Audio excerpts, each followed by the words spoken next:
नमस्कार, जय माता दी। मन्नू ज़िंदगी यूट्यूब चैनल में आप सभी का स्वागत है। तो फ्रेंड्स, हम जानेंगे अज्जा एकादशी व्रत करने से मिलता है अश्वमेघ यज्ञ के बराबर पुण्य। तो अज्जा एकादशी व्रत की कथा और उसके महत्व के बारे में जानते हैं। अज्जा एकादशी भाद्रपद कृष्ण पक्ष की एकादशी तिथि को कहते हैं। जो व्यक्ति अज्जा एकादशी का व्रत सच्ची श्रद्धा एवं नियम सहित करता है, उसे अश्वमेघ यज्ञ के समान फल प्राप्त होता है। एकादशी तिथि भगवान विष्णु को बेहद प्रिय है, इसलिए इस दिन उनकी पूजा आराधना की जाती है। एकादशी के दिन कुछ नियमों का पालन करना आवश्यक हो जाता है। इस व्रत में विष्णु जी की मूर्ति पूजा अर्चना की जाती है।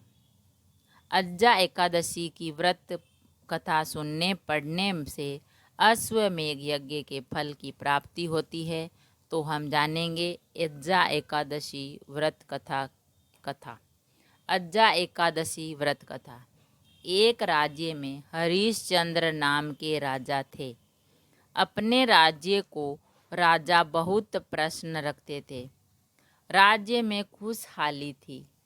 कुछ समय बाद राजा की शादी हुई। राजा का एक पुत्र हुआ, लेकिन दिन बदलने लगे। राजा के पिछले जन्मों के कर्म उनको आगे आने लगे, जिसके फल स्वरूप राजा को दुख भोगना पड़ रहा था। राजा के राज्य पर दूसरे राज्य के राजा ने कब्जा कर लिया। राजा दर दर की ठोकरें खाने को मजबूर हो गए।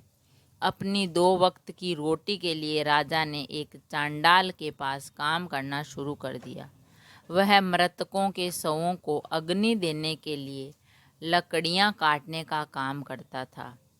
अपने जीवन से बहुत दुखी राजा को समझ आया कि वो जरूर अपने कर्मों के फल की वजह से ही इस दशा में है।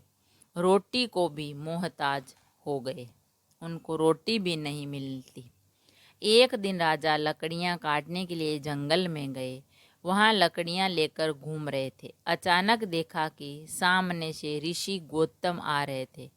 राजा ने उन्हें देखते ही हाथ जोड़े और बोले, हे ऋषिवर, प्रणाम। आप तो जानते ही हैं कि मैं इस समय जीवन के कितने बुरे दिन व्यतीत कर रहा हूँ। आपसे विनती है कि हे संत भगवान, मुझ पर अपनी कृपा बरसाएं, मुझ पर दया करें। बताइए कि मैं ऐसा क्या करूं जो नरक जैसे इस जीवन को पार लगाने में सक्षम हो जाऊं। ऋषि गौतम ने कहा, हे राजन, तुम परेशान ना हो। ये सब तुम्हारे पिछले जन्म के कर्मों की वजह से ही तुम्हें झेलना पड़ रहा है। कुछ समय बाद भाद्रपद माह आएगा। उस महीने के कृष्ण पक्ष की एकादशी यानी अज्जा एकादशी का तुम व्रत करो। उसके प्रभाव से तुम्हारा उद्धार होगा, तुम्हारे जीवन में सुख लौट आएगा। राजा ने ऋषि के कहे अनुसार उसी प्रकार व्रत किया। व्रत के प्रभाव से राजा को अपनी राज्य वापस मिल गया। इसके बाद उस समय स्वर्ग में नगाड़े बजने लगे और पुष्पों की वर्षा होने लगी।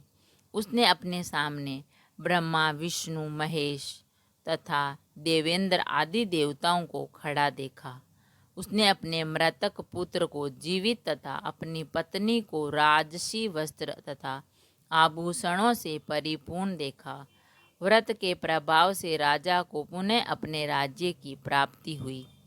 वास्तव में एक ऋषि ने राजा की परीक्षा लेने के लिए यह सब किया था, परंतु अज्जा एकादशी के व्रत के प्रभाव से ऋषि द्वारा रची गई सारी माया समाप्त हो गई और यह अंत समय में हरिश्चंद्र अपने परिवार सहित स्वर्ग लोक को पधार गए। तो फ्रेंड्स, हमने जाना अज्जा एकादशी व्रत की कथा। आप भी सुनिए और सुनाइए। अगर वीडियो अच्छा लगा तो लाइक और शेयर ज़रूर करें। ऐसे ही और वीडियोस देखने के लिए चैनल को सब्सक्राइब करें। थैंक यू, धन्यवाद।